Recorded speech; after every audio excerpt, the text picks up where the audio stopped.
John Doe Radio. JDR News Live. The human brain is made for thinking, not human experiment. It's hardly a tinkertoy or experimenting.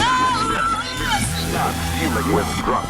Why do we talk about marijuana? It's the single biggest drug that is a source of some confusion. This is really about educating the public about the fact that marijuana is a less harmful drug. Marijuana, that's to get high. You can be as high as you want. The prohibition of marijuana over the last 71 years has not actually prevented you from using marijuana. You feel weak. Closer to winning the war on drugs. I do believe there have been some successes. We will never arrest our way out of this problem.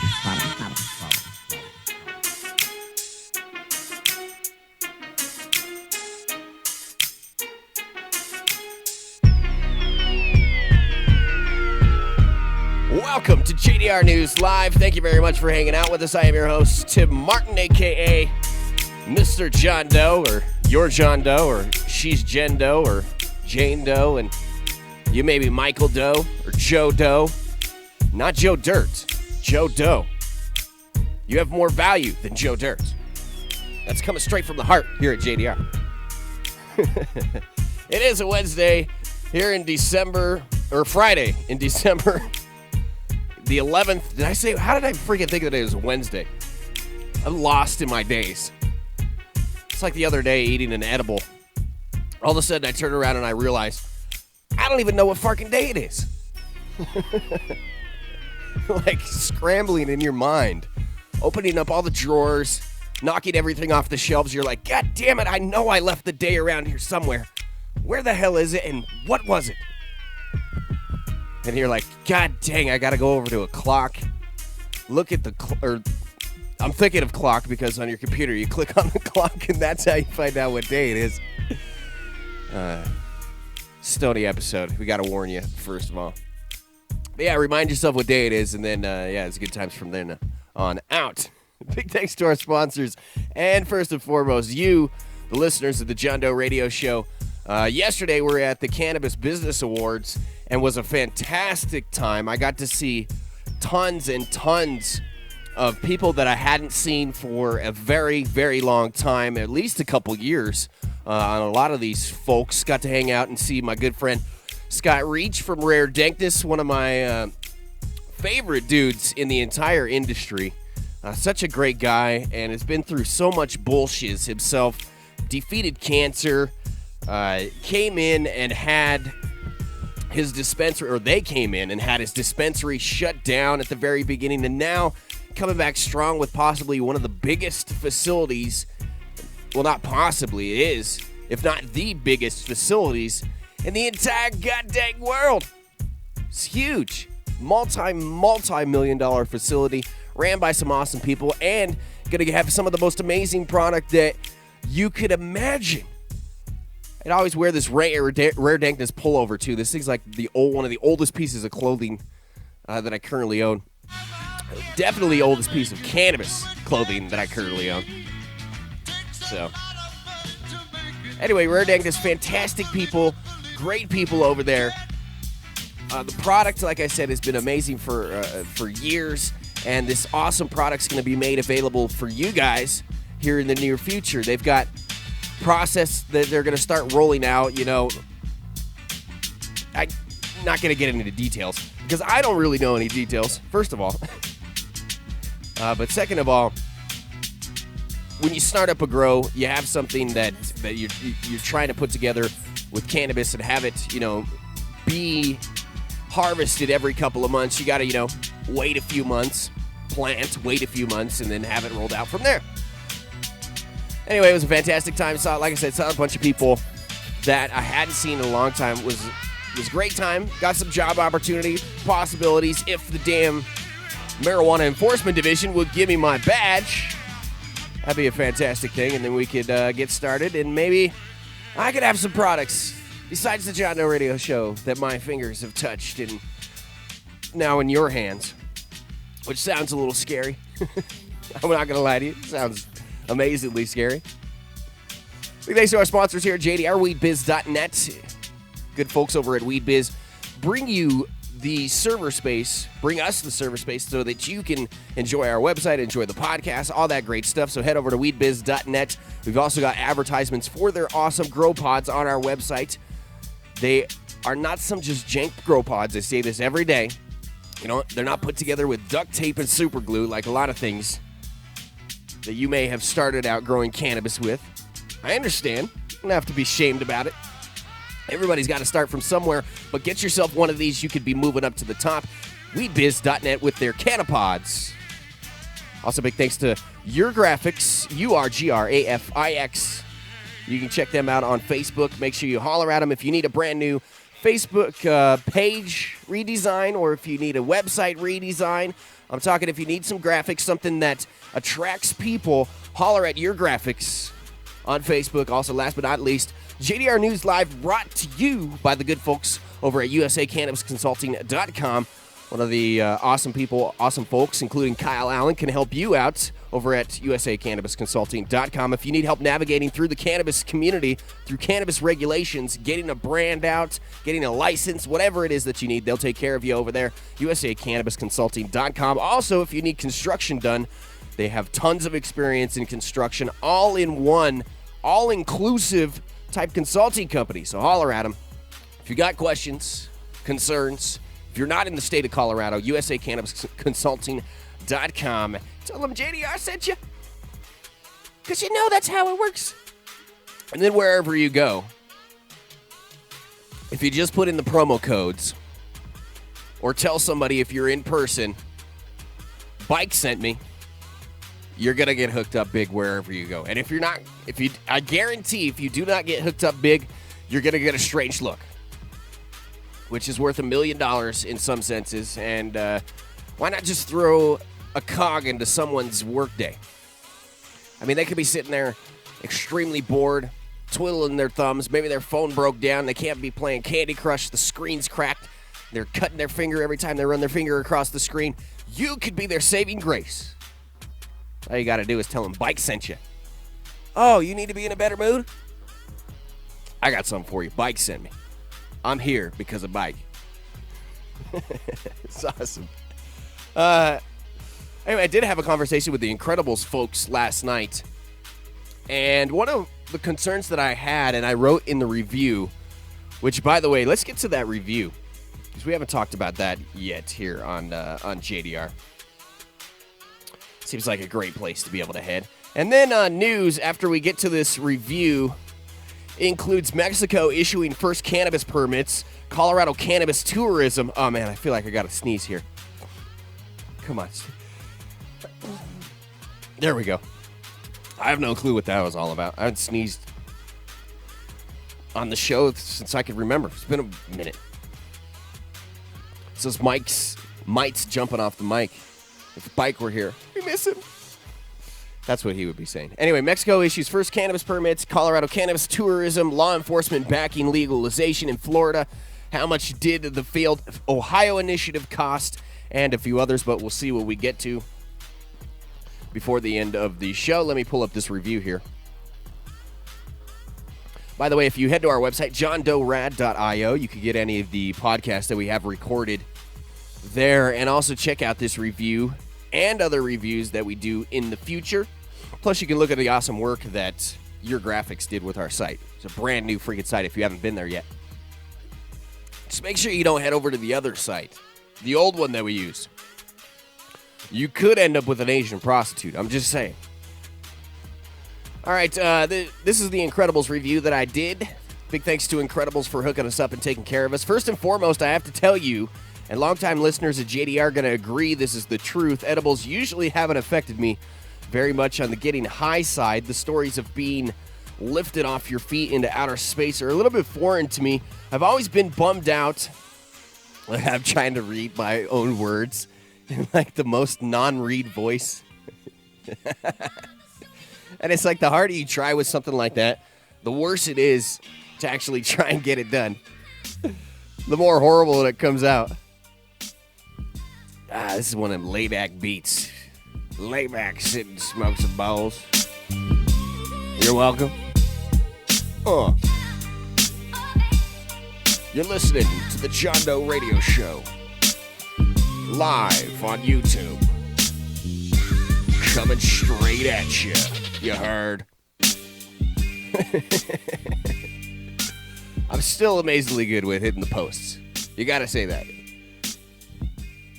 I'm not good at anything else. It's hitting those posts and reading the script. Well, not even then sometimes. Reading the news stories like reading the script, and we all know how much I fall over myself on that one. Oh, the comments on this show are going to be amazing. All right, where was I? I've always been kind of bummed out about the idea that I couldn't take edibles and be lifted in outer space, and jealous of other people's tails where they were too high to function or almost uncomfortably high off an edible. Granted, my intake, which a lot of you know here on the show if you listen, intake of cannabinoids hasn't been the biggest intake, I guess you could say. It's been a lower intake. I had a good week off of use kind of before I started taking these edibles, and finally felt that edible launch for probably the first time after eating this awesome winter mint bar from Incredibles, which is a seasonal 100 milligram mint bar. It's infused white chocolate and peppermint flavored bundle of Christmassy candy joy. The taste is great, and though there is a very slight taste of cannabis oil after you eat the bar, which I should add to this, after having, because I got 2 of each, after having the Afgado bar, which, by the way, last night during the Cannabis Business Awards, and I was an idiot and didn't write down a list of people. I'm a horrible reporter, I know. I didn't write down the list of winners because I figured that Chloe would have the winners out today, but she said she's not going to post them up until after the weekend, so I don't know. She must be extremely busy. So we'll get you those winners. But the Afgado bar won one of the Cannabis Business Awards and was an absolutely, like I said, fantastic time. Let me fast forward this. It's too much words in that. I'm getting lost in my own thoughts.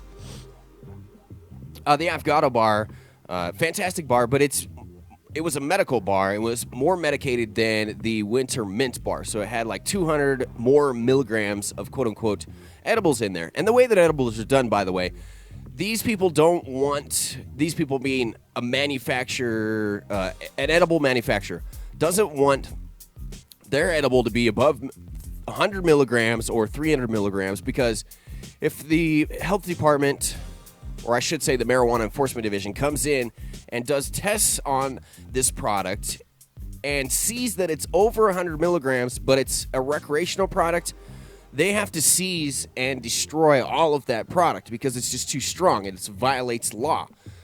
And plus, you could be given a violation yourself as an edible company, so there's just a whole bunch of bullshit in it that's definitely not worth all the crap that could come with it. So a lot of these edible companies, in fact, every single one of them, I shouldn't say a lot, the products that they make it's not a 100 milligram product total that you're eating. All right, maybe like 80 milligrams or even lower in a lot of these companies' cases. I mean, extremely lower. I think there's been some tests that have come out where these edibles were supposed to be like 50, 100 milligrams, and it comes back that there's like barely 10 milligrams or 5 milligrams worth of extract in each serving, and that's insane. Or the whole damn product. And then it's all concentrated into one little corner of the product. So that's why I'm super picky about these edible companies, and why, which putting these two companies together is could be an explosive mix. But either way, like Incredibles Edibles, really the only edible company I trust. And then you have Sweet Stone Candy and Claude over at Sweet Stone Candy, which I'm a huge fan of and love, but you can't get them necessarily here in Colorado. You can possibly, get shipped. I don't know. There's probably a way that you can't get it, but you can't go and buy them in stores here in Colorado, as far as I know. I may be wrong, though. I may be hugely wrong with that. I probably am, actually. Anyway, the last that I heard, you couldn't get these edibles here in Colorado, and the Incredibles, the only other ones that I trust. So the only ones that are on sale here in Colorado is the Incredibles. It's all you're going to be able to get a hold of. Edipure, one of the other edible companies here in Colorado, a huge edible company. I mean, they've had close to like 80,000 units recalled because of pesticides and banned shiz inside their stuff. So, I don't know, that situation alone has made me twice as weary. Before, it was still hard for me to go out and buy an edible company's product. That was probably something that I was not going to do. Now, with all these recalls, it's absolutely something that I'm not going to do. Unless I know these people have been around for a long time, they have proper tests in place, they have the proper people that are working there with them making these, the way that they're being made is sanitary and awesome. And I know the health department, other places here in Colorado are supposed to be regulating that, but man, you just never know. I mean, food is supposed to be like number one most sanitary shiz in the entire world. And you know how that goes sometimes. Anyway, back to this news, or the review, we should say. Usually, tasting cannabis inside an edible. Oh, this is what I was saying. I missed the whole point that I went off of on that. When you have the winter mint bar, it's only 100 milligrams. The white chocolate and the mint inside of it hide the cannabis taste a ton. Because after I got done eating the avocado bars and some of the higher percentage cannabis, you go back to the winter mint and it's almost non-detectable to taste the oil. So if your palate is completely clear and you haven't had that cannabis taste for a long time, you have the winter mint bar, you'll definitely be able to taste it. But if cannabis is something that you're regularly eating, whether it be the raw bud, that's disgusting. Fark and Derek over at Incredibles do that all the time. They take big-ass stems or even bud and just chew on that shit. They love the taste. I'm like, how can you stand that? Got to see Derek last night say what's up to him, too. So it was actually a very amazing night, man. Tons of awesome stories. Even stories that I wish I could tell here on the show and let y'all guys know, but just personal stuff happening. It was a great time. Fantastic time. Probably the best event that I've been to all year. But anyway, these winter mint bars, the taste gets hidden. If you're really into that cannabis taste and it's something that you're used to, it's barely even there. Because last night I had half of another one. And I was thinking to myself, this is barely, you can't really taste this cannabis oil in this. And I was like, well, that's probably because the other stuff was super higher. And that's not to say if you go to the avocado bar and you're used to cannabis taste that you're not going to taste it in that either. It's just if there's 300, 400, 500 milligrams inside of a product, I think it's extremely hard to hide that taste. So I just had to add that about the winter mint review, is that it's actually fantastically taste bar with little to none cannabis oil taste with it. Usually tasting cannabis inside an edible completely throws me off, and I can't really bring myself to finish eating whatever it is that I'm munching on. With the winter mint bar, though, the taste was not overwhelming and didn't bother me enough to not want to eat the rest. I generally think it's close to impossible, as I just said, to medicate a product without properly without having a slight taste of cannabis extract on the back end. The white chocolate bar was fantastic tasting, had tiny red chunks of peppermint evenly spread throughout the bar. It's like one of those white and red peppermint candies that's all crunched up, thrown into the mix. Colorado only allows, as I said, 100 milligrams of cannabis in recreational edible products that must be able to be accurately broken up to provide 10 separate servings, while the medical side of Incredibles have products that are available up to 500 milligrams. We'll have to get Stephen Chang here on the show to talk with us about edibles and stuff, too. Not just about Incredibles, but kind of be our correspondent or someone that we can turn to and discuss about the business workings of things, about a brand. I don't know, he's just an overall good guy. Anyway, he was telling me about this 500 milligram bar, the mile higher bar. So if you're a cannabis patient here in Colorado, you're looking for something that's a fantastic product, something that's quality across the board, and is going to deliver every time. It's not just a hit and miss product like a lot of them are out there. Check out that mile higher bar.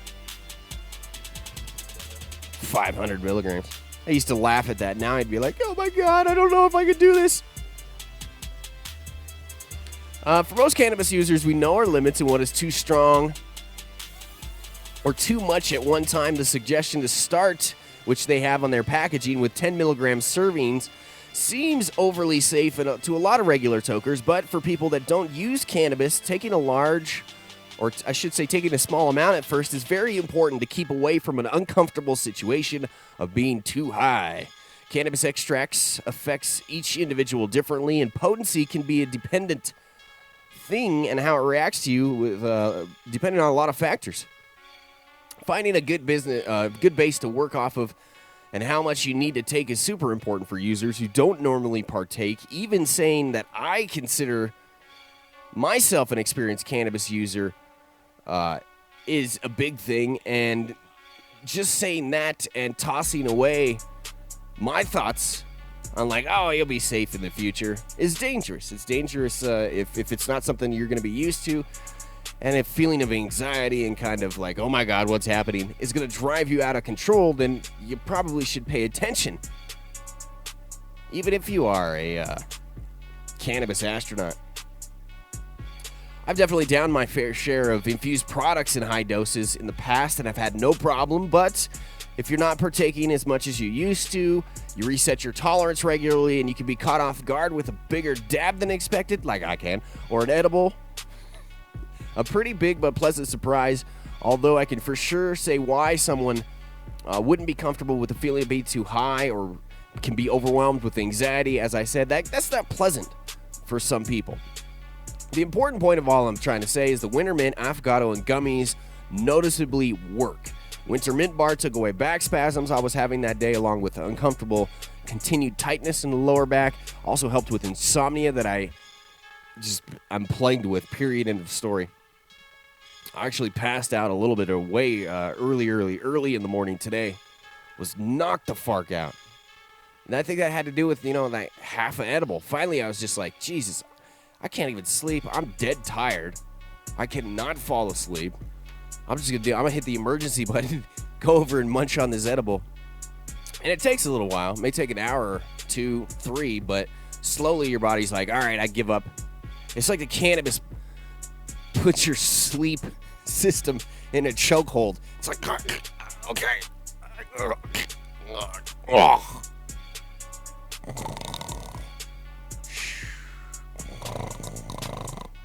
It's fantastic. It's not a pill. It's not a narcotic. It's not going to kill you. Perfect medicine for you to be asleep. Anyway, it knocked me out. Maybe slowing metabolism with myself, lower tolerance, all that had to play into it. But I seriously have never been that high off an edible before. It was fantastic. The chocolate affogato bar, as I mentioned, those things are like 300 milligrams. Come in like 50 milligram doses, so there's like 6, and a lot of this stuff with their markings and all that craziness, like the gummies I talked about with Incredibles with yesterday, and I think like each gummy was around like 5, 6, 7, 8 milligrams a piece, and there was 15 in there. I was just a little bit concerned about it being a 100 milligram package, and the package not telling you how each one of those servings was. I mean, it's not a huge concern for me, but for somebody that's brand new into this or coming from out of state or just looking for guidance on that, which I think is almost everybody outside of the normal tokers. I mean, it's for somebody that doesn't smoke a lot, it can be kind of scary to maybe watch something on the news and say, oh, I seen a guy who shot his wife because he said he ate a bunch of edibles. Now, if you're a smart person, you're going to understand that dude has serious problems besides just the edibles that he was smoking, or the college student that ran through his window and jumped off a balcony here in Denver and landed flat on his head and died because he had ate edibles, quote unquote. I mean, people see stories like that and it could possibly scare them. I don't know. I mean, it might be something they're like, oh my God, I'm not doing that. When in actuality, it's these people's just mental state of mind and maybe something that would have happened despite the cannabis. Because if that were the case, if people were like flying off of buildings after they had ate edibles, then we'd seriously have to set up some sort of flight control system here in Denver and in Colorado. You would just be seeing people float across the mountains. It's like, oh, damn, there goes Jimmy again. It's the third time this week he's lost control. He's flying over the mountains. Anyway, what was I talking about? Oh yeah, the Incredibles. The laws are going to be changing. So the way these things are marked are going to be different because you have to mark on each serving that this serving's like so many milligrams, this and that, blah, blah, blah, blah, blah. I think drinks got excluded out of the mix. I have to double check with that. I'm not sure. I don't remember the news story that we read. But cannabis drinks, because you couldn't stamp the actual liquid, those couldn't be sold. I think something got thrown in at the last minute that'll allow that. I'll have to check into that. I don't see how cannabis sodas are some people's favorite. I mean, I don't know. We'll have to revisit the cannabis soda. Nobody makes a cannabis soda that I am confident with that's a high-quality product. I know Derek, who's over at Incredibles, mentioned him. He used to make these root beers, and they were just absolutely amazing. And that's really the only edible that I can think of or intake of cannabis back in the day that even close to worked. And they also tasted so good, dude. Medicated root beer. Pour that shiz over some vanilla ice cream. Oh, my God. It's heaven right there. But anyway, these avocado bars, the labeling may change. The look of these may change. And those gummies, they're going to be done a little bit differently, too. I think they've got different molds, and each gummy will have the milligrams in them, marked on them. That was my only concern with any of these products. The avocado bar is a chocolate latte, espresso bean, and caramel swirl bar. The instant taste that you get with this candy bar is amazing. It's some of the best actual, initial taste of candy and chocolate and espresso beans put together that I've ever had. It's just an awesome explosion of flavor once it hits your mouth. That's what she said. And on the back end, there's quite a heavy oil taste, though.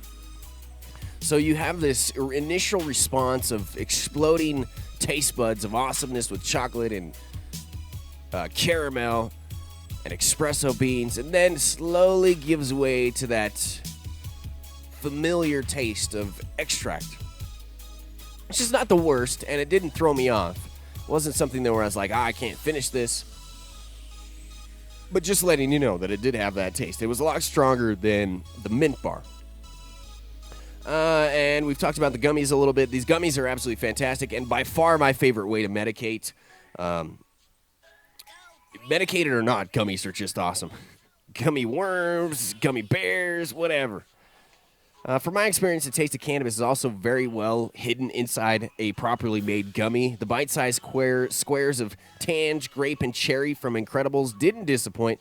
The second you do open the package, you're hit with this wall of super fruity smell, man. There were like 15 different little squares in there. Something that is awesome for you to be able to stash away. Say you're going to the movies or you're just going to be out and about. You don't have a chocolate bar in your pocket, something that's going to melt. They're resealable packages that you can put these in. Gummies in particular this round came not only in the... let me see, I probably got them if people are watching here. Comes in the regular silver Incredibles packaging, which you can reseal, and then inside of it is like a little small plastic baggie. So you can even just take it out of the Incredibles package, put it in the plastic baggie, throw it in your pocket, and nobody knows they're medicated except for you. Which was maybe the idea behind the state legislator marking the edibles that you have. Situation exactly like that. You reach into your pocket, trying to pull out $5 or something like that. You drop out your edibles. They're on the ground. Somebody comes by, sees, ooh, gummies. They're not marked or anything. They eat the gummies, and then, look, you got a dude that's needing flight control here in Denver because he didn't know he was eating medicated gummies. Oh, my God, what's happening? That kid falls back to the ground. I feel like I got helium. Hey, man, I'm floating. All right, that's going to do it with that. Head to our website, johndoerad.io, if you would like to read the entire review for the Incredibles products. Also, big thanks to Steve Chang for hooking us up with them.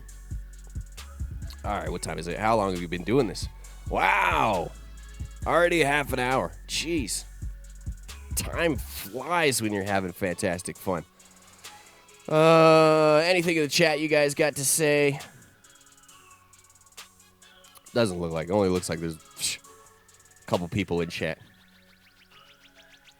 Thanks for listening to us here on the John Doe Radio Show. If, like I said, you missed anything, most of the people listening to us right now are podcast listeners, people that downloaded this.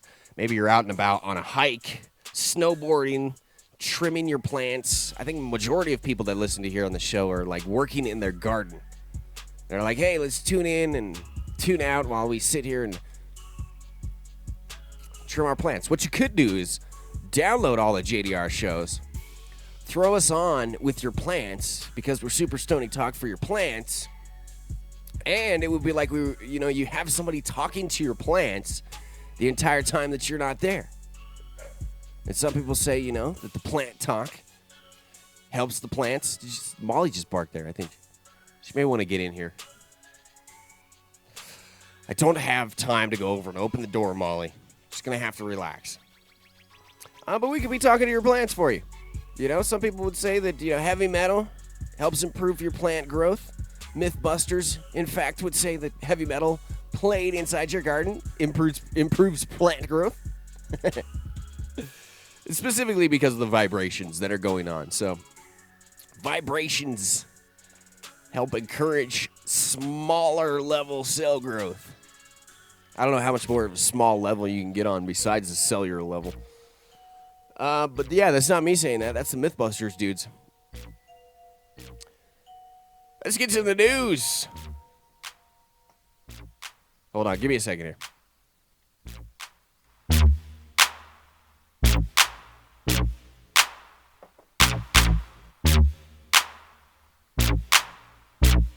All right, sorry about that. Let's get to this news. First news story today. Mexican health officials issued Friday the first permit allowing 4 individuals to grow and smoke their own marijuana, but none actually plan to consume the drug. While the permit opens a crack, it sounds exactly like the Mexican production system in the way that drugs arrive here. No, we do not do drugs. We just ship them to you. While the permit opens a crack in Mexico's prohibitionist policies, the government health watchdog, COF, I don't even know how you say this. How can you be an effective government health watchdog if nobody can even say your goddamn name? COFEPRIS, we'll just call it that for now, stressed that the authorization is limited to those 4 people only. The foursome who secure, which it's not, by the way. Just because a group outside of the courts is telling you this only applies to the people that it was ruled on, doesn't make that true, because it's not true if anybody were to go and test this. Just like these 4 people were anybody. Nothing special about them. They weren't medical patients. They have nothing special about them besides the fact that they want to use and grow cannabis because they felt it was their right. They took that to the Supreme Court. The 4 of them were granted that right. So who's to say that you can't go to the Mexican Supreme Court or just, in fact, start growing on your own, and then if you get into trouble, that case goes all the way to the Supreme Court, and the simple fact that you're allowed to grow is going to be decided for you. Because, as I said, nothing special about these guys for this decision to be handed down. So just because another group's trying to scare you, I don't necessarily recommend in Mexico breaking the law, especially anti-drug laws. Who knows what it's going to take for you to get your case from 0 to Supreme Court, because you may run into a few roadblocks along the way and a few people who don't necessarily play by the system in Mexico, which is how things work down there quite a bit. The foursome who secured the... That's another word that we say here in Colorado. Coloradan word. Secured. Who secured the authorization. Maybe not so much. More of a JDR-ism. Supreme Court ruling last month. Hope that their victory will force Mexico to legalize marijuana. The group, part of the Mexican Society for Responsible and Tolerant Personal Use, says decriminalizing pot will help reduce the country's relentless drug cartel violence. We didn't do this to get the right to consume for ourselves, but to change public policy that has been extremely costly for the country. That's fine and all, and the courts are not specifically looking at that. They're just looking at these individuals and the rights of them as a whole.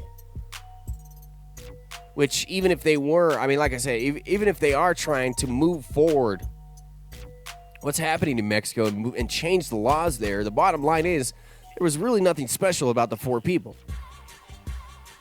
Their legal victory has prompted others to seek similar permits while forcing President Enrique Peña Nieto and Congress to debate whether to change the country's cannabis laws. The goal is to change the policy, not to promote consumption. Juan Francisco Torres Landa, Everybody's got 4 names in Mexico. An attorney for the member of the foursome told reporters outside Cofpres's office, "We will set an example and we will not consume marijuana because we have enough information to take a responsible decision, but it will be based on our own conviction, not the threats from our state. So we'll grow it and we're going to produce it, but we're not going to smoke it and we're not going to use it. We're just going to do it because it's the right thing to do." Well, that's all fine and dandy, but the next person in line is going to be like, "Well, I want to use it." Like, if we can grow it and it's just sitting there, what the fuck is the point of growing it? I mean, sure, we can make some hempcrete out of some hemp, but that's not weed. That's not what you guys are fighting for right now. Part of what you're fighting for. It just sounds strange. We're not going to use it, but it's going to sit here on the floor, and we're just going to watch it. It's that watching grass grow extract tech. We're just going to watch it over time, and it's slowly going to seep concentrate out. Now, I don't know what I'm talking about. That was a super high stony thought. Wishful thinking that as you watched your weed, that it would just extract itself. Better yet, if you just watched it and expected it to trim itself, would be the even better situation. Cofres, which is these people that are telling you can't do this. Not everybody's allowed to do this. Underlined in a statement, under the current laws, marijuana is still illegal, and its cultivation for sale remains forbidden, but the 4 SMART members are allowed to sow, grow, harvest, prepare, possess, transport, and consume marijuana for recreational purposes. They are not permitted, however, to sell it to other people or use marijuana in front of children, pregnant women, or people who do not give their consent. Since this court ruling, Cofres has been flooded by 155 requests for permits to grow marijuana for personal use, who expects all those requests, the agency, to be rejected under the current laws. That's fine, but then they will take them to the Supreme Court. I understand that they may be rejected. That's the whole point of fighting this, is to make sure that you will stop rejecting them. To say, look, hey, the fucking Supreme Court ruled on this. I mean, just because you sit here and fight it doesn't make it true. It's like that anti-gay treasurer in wherever the fuck she was. I don't even know. I don't even remember. That's how important she was to me. Who wasn't issuing gay marriage license, even though the damn Supreme Court's like, bitch, you gotta issue these shit. It's the same thing I would think in Mexico. Like, bitch, what you talking about? It's my legal right to do this. I don't care if you say I can't. It's already been ruled on. Problem is how safe is the system, like I said, to get from 0 to Supreme Court? Like, are you going to be able to get that case heard by the right people, or are you just going to be thrown into a back room and the door locked away, and you have to shit in a bucket for the rest of your life? It could happen, and it is Mexico that we're talking about. It's funny because it's true. While Peña Nieto has repeatedly voiced his opposition to legalization, he has convened experts on a national debate in several states between January and March to decide potential new regulations. Congress, meanwhile, is discussing a bill that would legalize imports and consumption of medical marijuana. But most Mexicans are opposed to legalization. A poll by El Universal newspaper followed the court ruling has been found that 2/3 oppose it.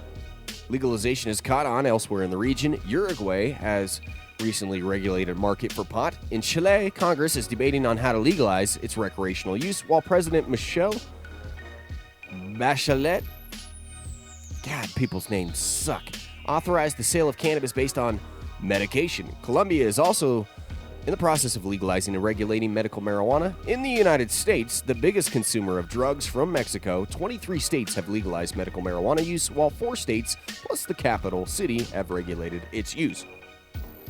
I always think those numbers are off because there's like even non-effective laws and rules. Like Florida has basically a null and void CBD bullshit Charlotte's Web law.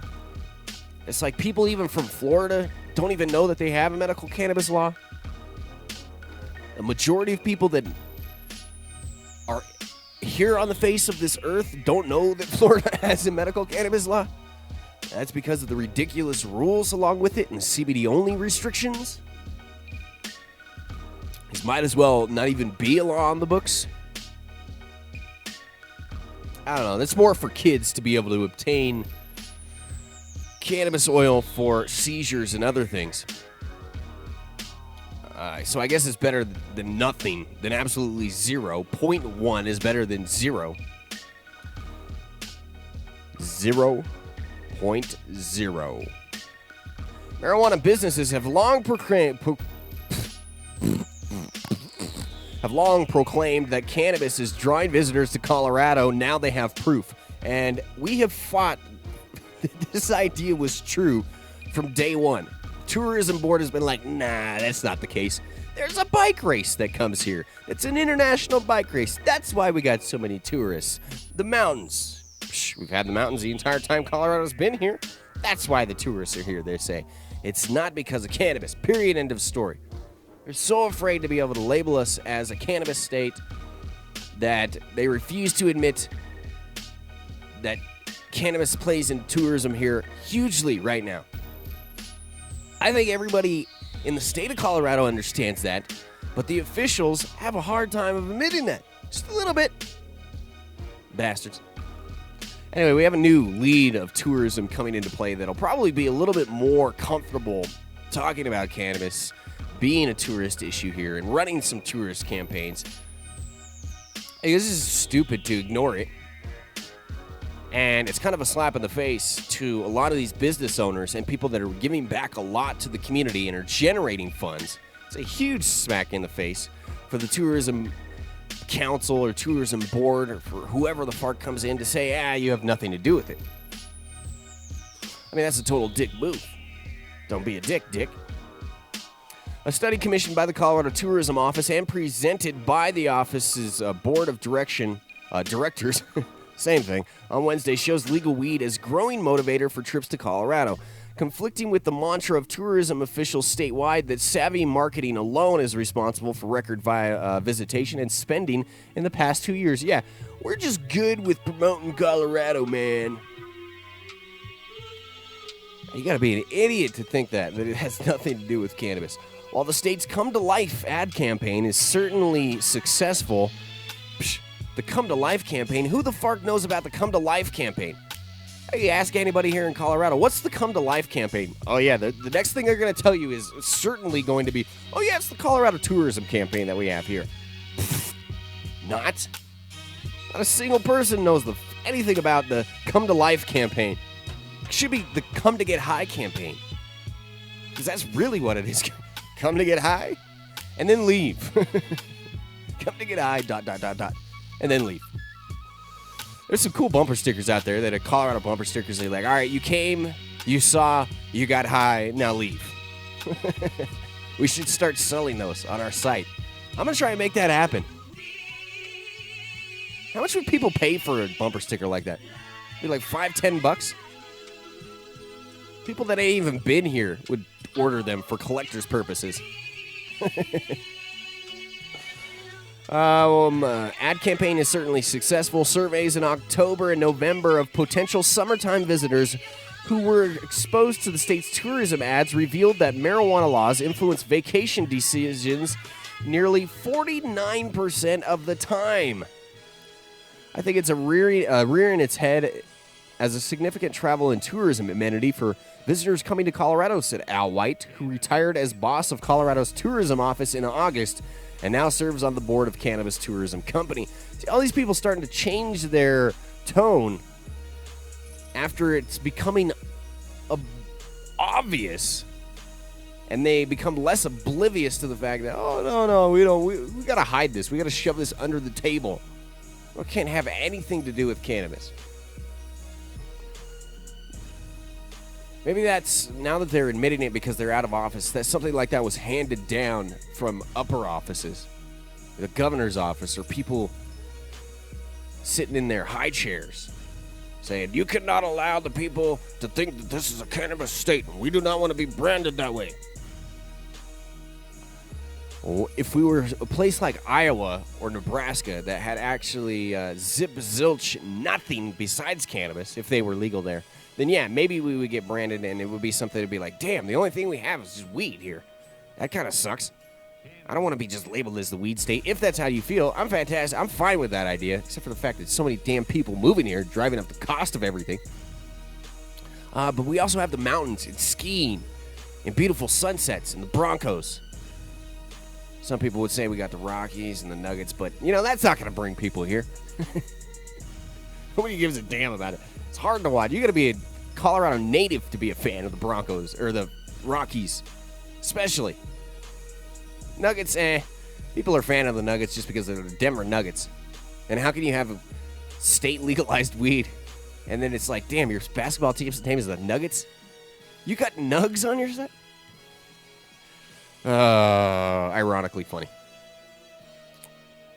I think definitely the laws are having an influence when people are considering Colorado. Said this Denise Miller, director of tourism surveys. Where was I at? Only 8% of Colorado tourists who responded to the survey said they visited a marijuana dispensary, but 50% of them were like, oh, we're going there for the weed. I already got a hookup. Director of tourism, blah, blah, blah, blah, blah, presented a mid-year update. It's certainly having some influence, both, I think, positive and negative, on the decision process for people to come here to Colorado. I'm sure there definitely is people outside the state that are saying, hey, we're not going to Colorado anymore. Damn weed heads. And they may have it in their heads that the idea that you come here, that it's just a cloud of smoke everywhere that you go, and it's not that case. No. It's livelier, more people here, more businesses going up. That alone makes it for a better place to tour to. You go to Indianapolis, Indiana, and you want to head outside for the night. No, you're not going to have a good nightlife. It's not going to be a bustling, jumbling, exciting, vibrant city when you want to head out. No, it's just not like that. It's freaking Indianapolis, Indiana. Come to Denver, Colorado. A little bit more nightlife-y. A little bit more chill, laid back, relaxed, vibrant type of scene, I guess you could say. Even if you go up to the mountains and stay in a cabin and you're hiking and hanging out with your friends and doing some snowboarding and good stuff like that, it's still kind of a party, good time atmosphere. And it's not necessarily, weed smoke hitting you in the face because of that. It's just cool people. Good times here in Colorado. Chilled out, relaxed. That could be a reason why people are coming here too.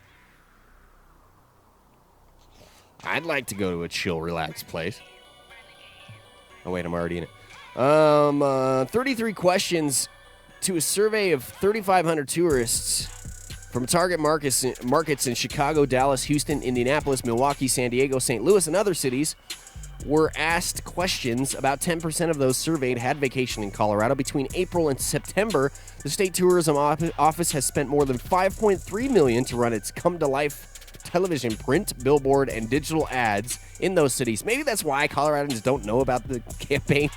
It's because we're already here, and they run the ads of the other campaigns in the other states. Maybe that's why.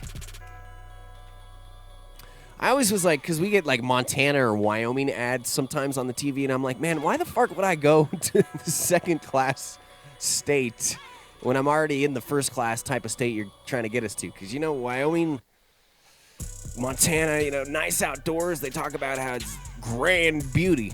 You're like, bitch, I already got that in my backyard. You're wasting those tourism dollars trying to pitch me Wyoming.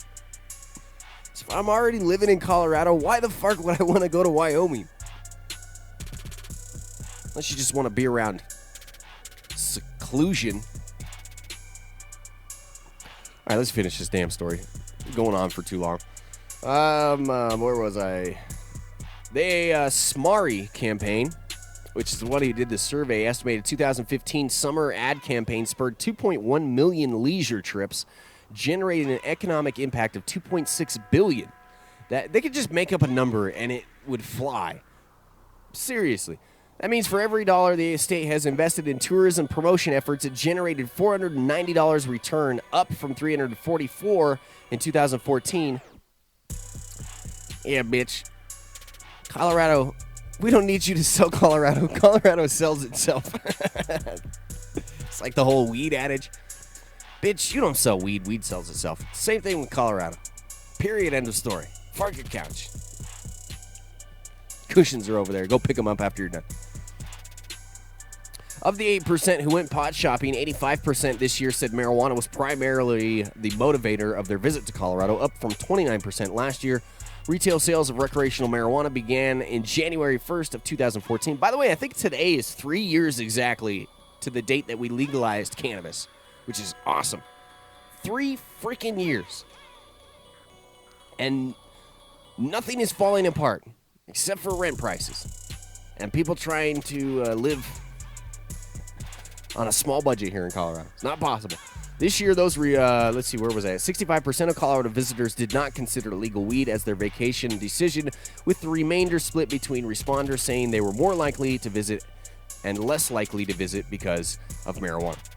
This year, those results moved slightly, with 20% of potential Colorado vacationers saying that the state's marijuana laws made them more likely to book a vacation, and 15% saying they were less likely.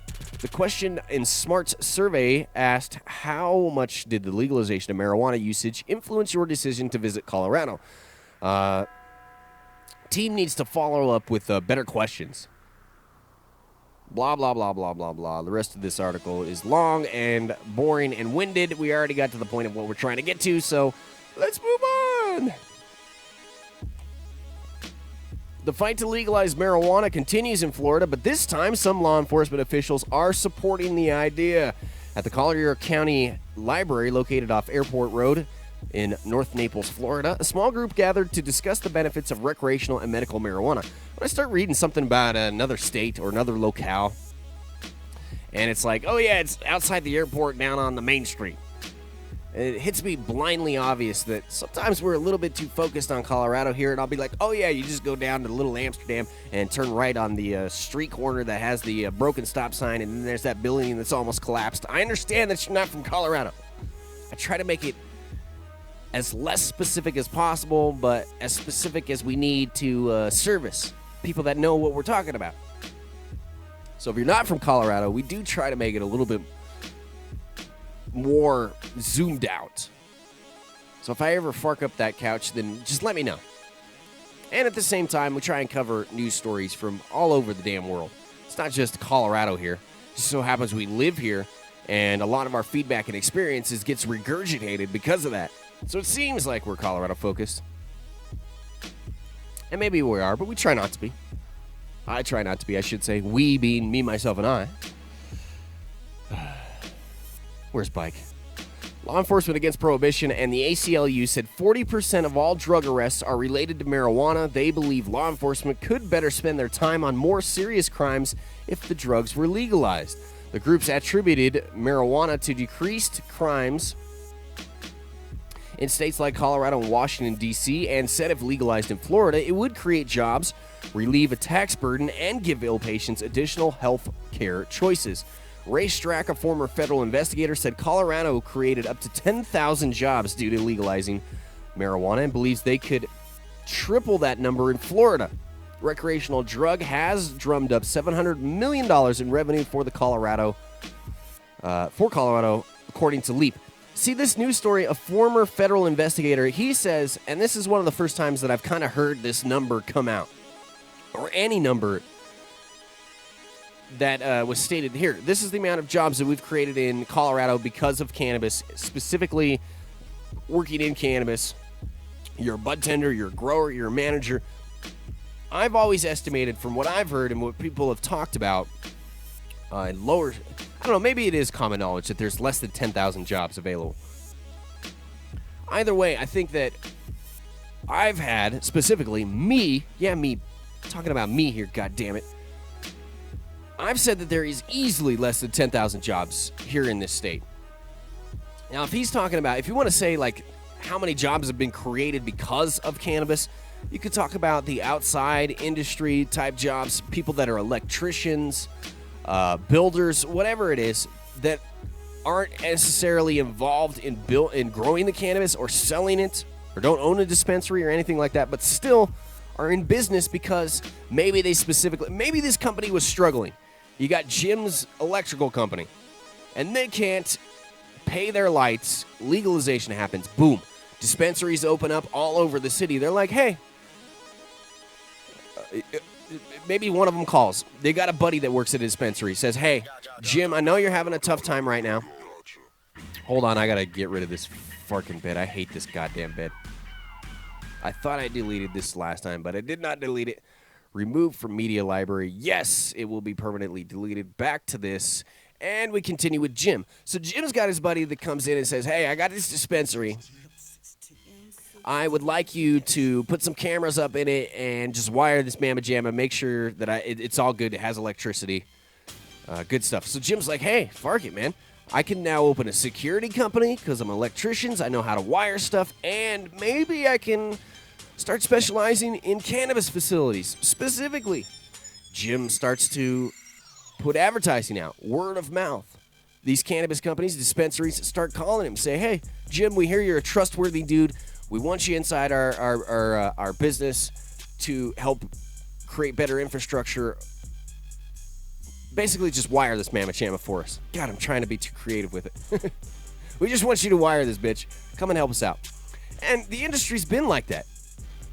It's getting less and less like that, but you know, you have people in states that it's a little bit more restricted and you don't want just anybody willy-nilly coming into your grow and, you know, eyeballing the place, casing the place, and then later on you have somebody that breaks in and it's like the brother of a dude that works there because that dude had talked about how the layout was and this and that. So you have people that are trusted. You want inside your business. Now Jim saved his ass. His company's flourishing now. Fantastic. You can hire more employees. Have a better Christmas. Get a bigger turkey for Thanksgiving. Those type of things. You know what I'm saying? Those aren't necessarily jobs that are cannabis industry jobs, but they've now become, because of the cannabis industry, way more than 10,000 jobs because of that, including cannabis and the outside industry. 10,000 is a lower estimate. But specifically people that have badges and are working in dispensaries, it's like 5, 6, 7,000. That's what I estimate when I talk to people, and that's what I get back from looking at the numbers. If it were any more than that, we wouldn't be hearing of so many people struggling to stay employed at a higher amount of money. You know what I'm saying? There's tons of turnover here in the cannabis industry, and there are lower priced jobs for the amount of money that's being put in the industry and the amount of service that's being done.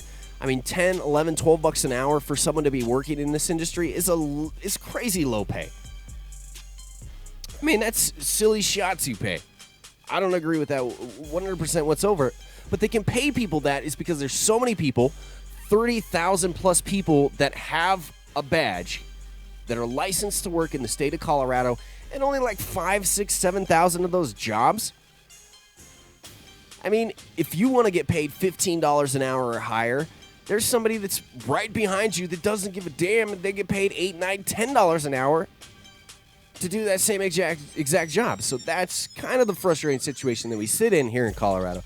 And hopefully that will change over time as these companies start to expand and get bigger. But it was mentioned last night, the Cannabis Business Awards, that these people need to be getting paid better. That your bud tenders and the people that are servicing this cannabis industry having to jump through the hoops that they've jumped through, working in the business that they're working in, the amount of money that's being made. And it really is. It's silly that the $10, $11 an hour is, I don't know, it just seems silly. It's ridiculous to me. Where were we at? God, I'm getting the munchies like a mofo right now. Already been at this an hour. It's got a lot to talk about. Mind is moving a million miles an hour. It's sounding good, so why not keep going? Tim, you may think it sounds good, but we here on the other end can say that it doesn't. Sorry, really am. Recreational use in Florida. We're talking about Florida, by the way. Groups attributed marijuana decrease in crime. We already talked about that. Ray Strack, a former federal investigator, said Colorado created up to 10,000 jobs. A recreational drug has also drummed up $700 million in revenue, according to LEAP. A recreational use in Florida is nowhere in sight, but the group is pushing for a medical marijuana amendment to be put on the 2016 ballot. Nearly 850,000 people have signed the petition, but the group says it only has 30 more days to get 200,000 additional signatures to qualify for the ballot. Jesus Christ, that's a ton of signatures in Florida. If you're in Florida, help get this done. Contact these people. Sign up to be a petitioner and go out and get some goddamn 30 days to get 200,000 signatures. That's a huge undertaking. Medical marijuana appeared when you already have 850,000 people that have signed. You got to get to areas where you haven't hit hard and hire like 50 fucking people. Non-stop work. Medical marijuana appeared on the Florida ballot in 2014, but failed after 48% of Floridians voted against it. If the amendment, by the way, in Florida, you have to get like 60% or above. It would have passed, but they kind of have this stupid rule: if things get added to their constitution, it would be 60% votes or higher. And that's overwhelming vote. I mean, that's a hard vote to get on some of these, especially issues, especially cannabis. Medical marijuana, like I said, appeared on the ballot in 2014. Floridians voted against it. If the amendment qualifies for the 2016 ballot, it would need 60%. We just said that. God damn it. Where are we at? All right, let's do one more. I got one more story for you here because this is an important story. The cost of legalization in Ohio. Which is a pretty big story because when you sit down and you talk about it and you're like, why can't more states legalize? Why aren't more states legalized? Why aren't more initiatives being pushed forward? Really, the easy answer to all that, without getting into too much, is that it's extremely expensive to put together a campaign like that. And to put together a campaign that's successful, you have to have an absolute ridiculous amount of money. $10+ million. That's a good start, really. I mean, and that seems ridiculous to you, but it's because we have to fight this system that we've been situated in, and we've been sitting in for 80, 90 years now. I mean, cannabis prohibition is expecting to defeat it with just, 2 cents and grassroots activity nationwide. That's a great thought, and it's possible that something like that could happen. It is kind of happening slowly, but you got to have campaigning and advertising. You got to let people know what specifically you're trying to pass when it comes to cannabis laws or any other given law. But specifically with cannabis laws, people want to know what they're dealing with. You have to put out your own spin on things. Filing final campaign finance... Jesus Christ. Filing final campaign finance reports Friday. That's a tongue twister. What an... it's a chick that wrote this. I was like, what an asshole. Whoever wrote this. Tongue twister right off the bat. Filing final campaign finance reports Friday. Sally sells seashells by the seashore. Thanks, Ann Saker from Cincinnati.com. The private investor group that pushed marijuana legalization this year in Ohio filed that they spent more than $17 on each vote in its losing effort for Issue 3, while opponents spent less than $1 a vote to defeat the measure. The campaign went into the books as the most expensive marijuana issue in the nation's history and failed. Responsible Ohio and the Ohioans Against Marijuana Monopolies turned in the last official paperwork on the 2015 campaign to the Ohio Secretary of State's office. The documents illustrated the unusual election's counterintuitive result. In politics, the team with the most money usually wins, but not for Issue 3. And like I said before we even started this article, that doesn't go hand in hand with cannabis. It's because we've had to fight the system for so long, and there's so much money and so much effort been put into the just the drug war, period. Us coming into the mix and trying to fight it with just a little bit amount of money, I think that's not going to happen. Their campaign is already waged. It's already something that's been happening for, like I said, 80, 90 years. Already had to deal with it that long. It's well placed. It's already dug its heels into our society. So they don't have to spend any money on it. None. There's obviously going to be news coverage that comes into play that says, hey, okay, well, here's the people that are campaigning for this. They're putting money on our TV station. We'll interview them. We'll sit down and we'll talk with them. Number one, because it's a news story. It's a political issue. We're going to cover that.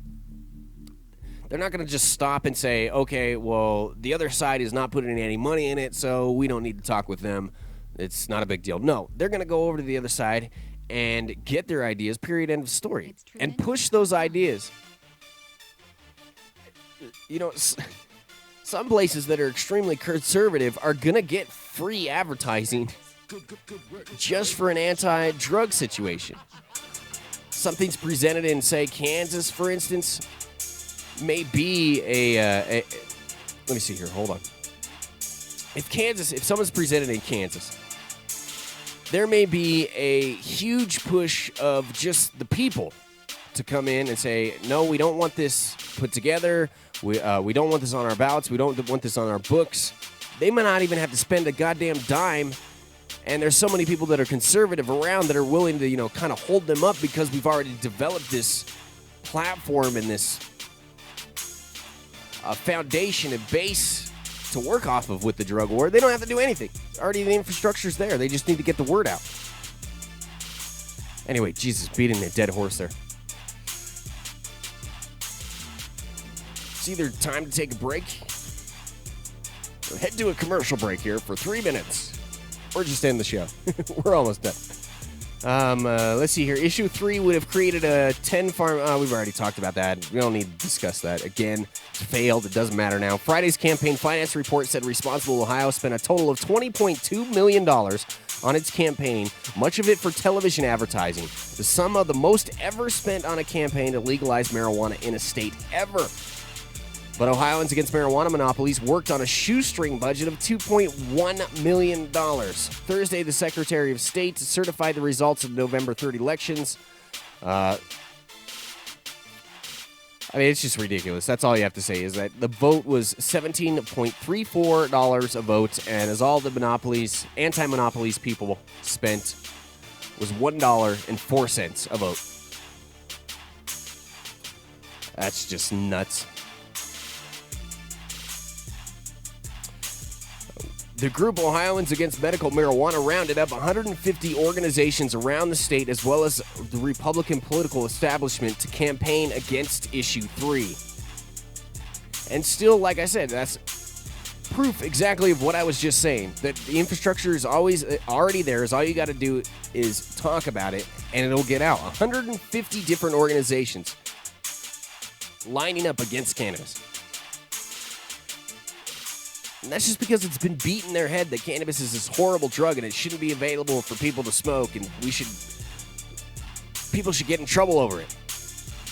No, even if you hate cannabis, even if you don't think it's something that people should be using, for somebody to say that somebody should be getting in trouble over cannabis and should be punished over it, I mean, that's insane. You should go sit back down in the corner over there and put that dunce hat cap on. All right? All right, that's going to do it for today. Thanks for hanging out with us. It is a Friday, which I thought it was a Wednesday for some reason at the beginning of the show. I don't know where I'm at. I forgot, like I said, forgot what day it is. Friday the 11th here in the Mile High. Thanks for hanging out with us. If you do get a chance, please support our sponsors here on the John Doe Radio Show, the people that help make this possible, because without them, it just, like I said, wouldn't be possible. Weedbiz.net, holler at those good guys over there. Your Graphics, URGRAFIX.com. Or go on Facebook, really is where you should hit them up at. Jessica Trim and the good folks over there, tell them the JDR sent you. They'll take care of you, hook you up. URGRAFIX.com. Also, big thanks to the good people over at USA Cannabis Consulting, USACannabisconsulting.com. Like I said, if you need to navigate yourself through the cannabis system, you need a regulation clarified, you need regulation yourself, you need a license, holler at them, USACannabisconsulting.com, and they'll take care of you over there. It's all right. All right. I got some cool stuff planned for when we finally get to this facility put together. I heard yesterday that some walls were being finished, literally. So it may be very, very soon where we have a brand new studio, brand new people here working with us at the JDR. Bike will be back with us, and just awesomeness. Put back at a level 10 instead of the level 6 that, I'm just creating here with you guys. I know it's a level 6. It's still awesome, still cool, but it's not a level 10. What the hell am I talking about? I don't know. But until then, I also have another space too. Cannabis University awesomeness. Cloverleaf University, I should say. Chloe over there has said she'll give me a key to her spot, so we may just set up a studio over there and be able to do something with Bike and involve them. It's like less than a mile from Bike's house. So he should be stoked with that. I'm actually going to message him here after the show and have a conversation with him. See what's going on with him. He's got this brand new seed site. Get Seeds Here or something like that. I don't know. He'll have to come on the show and talk about it. I can't promote it without him. All right, have yourselves a fantastic weekend. Or if you're listening to the show on like a Monday or a Tuesday or whatever, have a fantastic evening. And we'll see you again tomorrow. But if you are listening to us on this Friday, probably take a couple days off. Make sure you check out our website, johndorad.io, for everything that is John Doe. My Facebook page, Tim Martin, our Facebook page, John Doe Radio, and Bike's Facebook page, Michael Hawley. It's not Bike on Facebook. Although I think you can type in Bike Hawley and it will come up. So, either way, I'm done yammering here. Just at this point, trying to annoy you. Is it working? Oh, shit. Bed's almost run out there. Let's restart that. All right, that's it. That's all I got for you. I'm Tim C.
The John Doe Radio Show is produced by Charlie Stash Entertainment. The John Doe Radio Show programming is not limited to, but includes information and humor on counterculture subjects and is intended for informational and entertainment purposes only.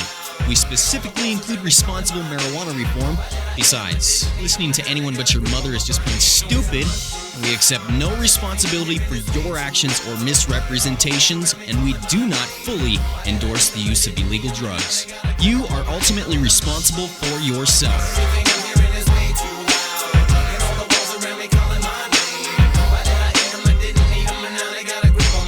Live. Waka waka.